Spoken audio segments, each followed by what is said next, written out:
Magical Mystery School, and thank you so much for coming back for Astrology Class 37. And we're kind of doing the wrap-up here. I'm just trying to go over a lot of vocabulary and terminology, astrology, language here, so that when you hear these fabulous astrologers on YouTube, you kind of have an inkling of what they're talking about.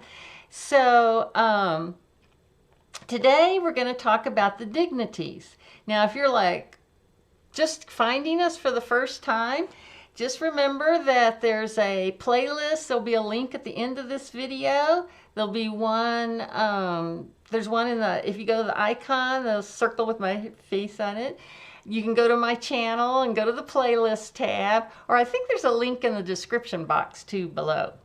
So, what the heck are dignities? Well, there's 4 dignities, and we've already kind of discussed one of them, and that's the rulerships. So let me just, maybe you remember this guy from way back. So here's all the signs and what house they rule, their element.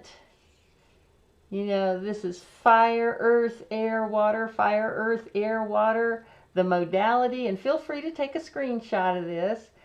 The modality or the quality, so that's cardinal, fixed, mutable, cardinal, fixed, mutable. And then the ruler, which is one of the dignities, the planet that rules this sign. So we've kind of gone over those throughout the classes. And today, so we're going to talk about these 4 dignities. So that's the ruler. Okay, here's the planet. And so the planet rules this sign. It's in its detriment. And it's that's the exaltation for that planet. So when that planet is in that sign, it's in its exaltation. And then its fall. Now, what's the difference between rulers, between all 4 of these? Well, the main 2 are rulers and exaltation. So the rulers are, and it's also called their domicile. It's like their home, where they feel it's the easiest place for that planet to express its energy. Now, the exaltation is the most powerful or the most intense place for the planet to be to express its energy. So then the detriment is the exact opposite. That's the most uncomfortable position, and that's always going to be the sign. I'm going to end up bringing the camera down. This is too hard to coordinate, getting it on the screen and backwards and forwards and all that good stuff. Anyway, so as you can see, you know, Leo is the polar opposite of Aquarius. So that's the detriment. And you can see all of these down here are all the opposing sign or the polarity. And then the exaltation, let's see if I can, yeah, I'm going to have to bring this down. The exaltation is the opposite sign. So Libra is opposite to Aries, Scorpio is opposite to Taurus. And the fall is just the opposite. The exaltation is telling us where it's the most powerful and most intense. And the exaltation is telling us where it's weak. They call it weakest or most debilitated. Now, the rulerships are pretty much standard and accepted by all astrologers and all the books you'll read. And so then the detriments are also.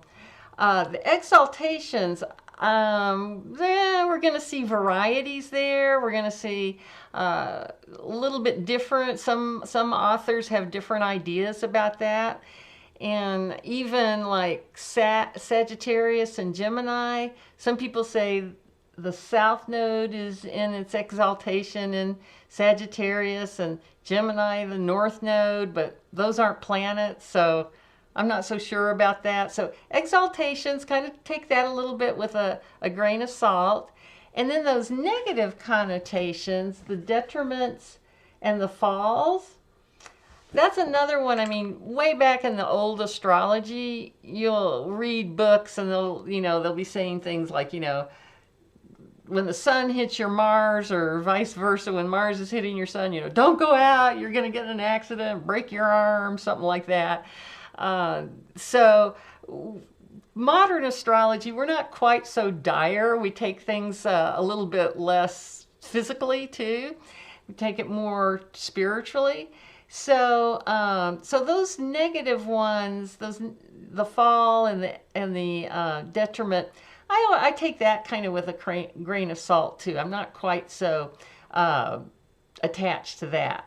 So let's go ahead. I'm going to pause you right now, right quick, and then bring the camera down on this chart so it's a little bit easier for me to balance everything. All right, see you in a bit. Okay, here we go. So hopefully this is a little bit easier to see. It is a little more stationary. So here's all the planets, their rulers, or what signs they rule, what signs when they're in there, they're in their detriment, exaltation, and fall. Now, I'm going to give you my own opinion. You may find it different with different astrologers. So that's fine. There's lots of different philosophies out there and that kind of thing. So, for example, right off the bat, like with the sun, I have a real hard time thinking about the sun being in having a connotation in any sign, to be quite honest. Because, the sun is our life force. The sun is our conscious thoughts, that kind of thing. So I do the rulership and the exaltation, of course, Aries, the sun is exalted in Aries. That makes sense. So let's just kind of think through these.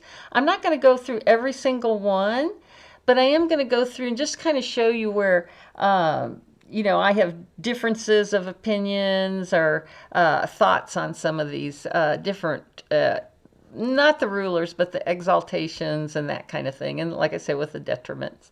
So, and like for the moon, we know the moon rules Cancer. And, it makes sense. I mean, Capricorn's a pretty serious, not exactly your most touchy-feely, fuzzy, emotional sign. So yeah, so the moon probably does have trouble expressing itself there. And then the moon being exalted in Taurus makes total sense.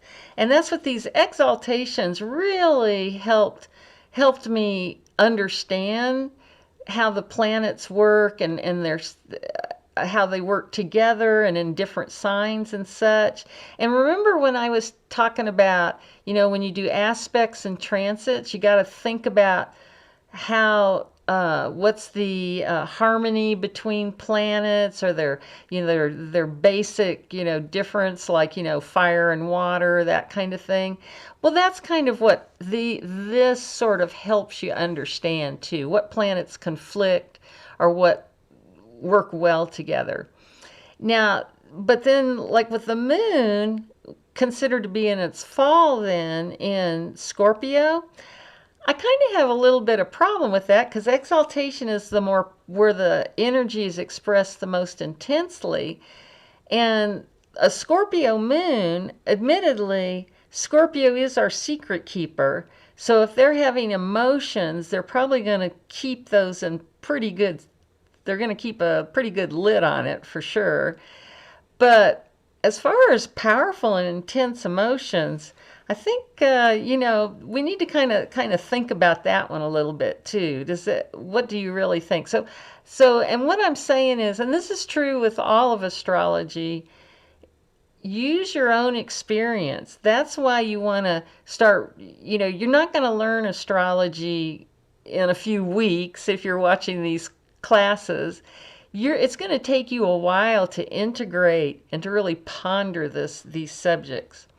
Now, Mercury is kind of interesting. Its ruler it rules Virgo, and then it's also exalted in Virgo. Now, some astrologers say that the exaltation for Mercury is Aquarius, and that makes a lot of good sense to me, because Aquarius is it's kind of like having the computer brain, and Mercury is kind of that same type of energy. And of course, seeing Pisces in these little bit more negative or more difficult ways of expression. Sure, here we've got, a lot of mental activity, and then Pisces is, kind of a woo woo. Let's out there kind of feeling their way through life as opposed to being, so rational. Okay, Venus. Learning about Venus exalted in Pisces makes a whole lot of sense to me. I mean, Pisces rules, movie stars, glamour, beauty, and, that's kind of what Venus rules also. So we can kind of see how that is very complementary, or that exaltation makes a lot of sense. Mars, there again, now that was another real good kind of energy for me to ponder. I feel like I learned a lot. And when I get to doing tarot cards, we'll start to see how these exaltations and stuff show up in the tarot cards, which I'm getting to here pretty soon. So Mars is exalted. Well, it rules Aries, but it's exalted in Capricorn. And that kind of makes sense too, because Capricorn, it's the CEO, it's the head of the company, it's also generals, head of the military. And Mars is a pretty, assertive energy there. So that makes a lot of sense to me too. Now, Jupiter, kind of like with the sun there, I sort of have a hard time getting negative about its how it expresses itself in different signs. I mean, because really the biggest problem with Jupiter is it overdoes things. It gets, too enthusiastic, spends too much money, stays up too late, that kind of thing. So, like I said, with these negatives, I kind of, I've got a pink, soft, fluffy cloud around them a little bit. Okay, Saturn, our taskmaster here that rules Capricorn. So this was also very kind of, when I did some research on this, Saturn exalted in Libra. So, we kind of think of Libra as being the sort of go along, get along, peacemaker, doesn't like chaos and disharmony, negotiation, that kind of thing. Well, but Libra is also a cardinal air sign. So, in talking about the tarot cards, the card Justice, and she's got a sword in her hand in that card. Libra, when it makes up its mind, it can, it can make some good action. It can go in there, it can cut things out, cut off that relationship. If they've just decided there's nothing more they can do to heal a relationship or to negotiate terms or whatever, they do have that cardinal ability to chop it off, to stop it, right? So, so that was kind of educational for me. Now, Uranus rules Aquarius and is exalted in Scorpio. So that's kind of interesting to think about, because Scorpio, is our sign of, sometimes you just have to destroy things and get rid of, wipe things out before you can rebirth into something new and different and hopefully better. So that kind of does make sense, because Uranus is the expect the unexpected. Uranus can be a bomb, so it can play with Scorpio in that, leveling of a situation or an environment or that kind of thing. Neptune rules Pisces and is